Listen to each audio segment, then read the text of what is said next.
আমি কোনো private jet বুক করিনি। আমার মনে হয় আপনি ভুল বুঝেছেন। দয়া করে চেক করুন। না স্যার, কোনো ভুল নেই। আপনি ঠিক বলছেন, আপনি জেট বুক করেননি। আসলে এই প্রাইভেট জেটটা নীল চৌধুরী স্যারের, উনিই আদ্রিতা ম্যামের জন্য পাঠিয়েছেন।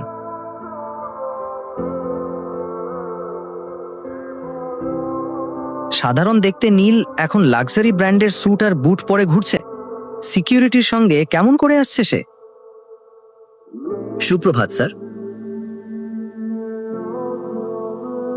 এই প্রাইভেট জেট, এইসব নিয়ে পরে কথা হবে। আপাতত তোমার দেরি হয়ে যাচ্ছে, তাই না?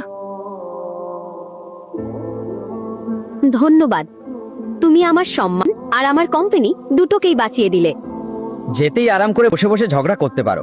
ফ্লাইটের ত্রুটি খুঁজে স্বামী হিসেবে আমার দায়িত্ব তো পালন করতেই হবে। চলো।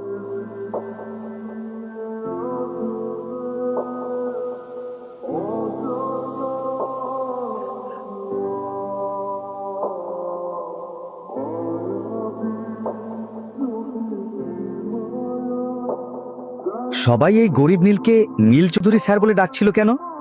একজন সাধারণ ছেলের জীবন হঠাৎ করে এভাবে কিভাবে বদলে গেল?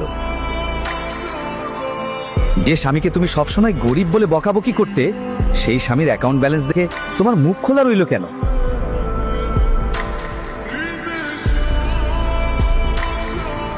কান খোল এবং মন দিয়ে শোন, তারপর আমার বাড়ি থেকে বেরিয়ে যাও।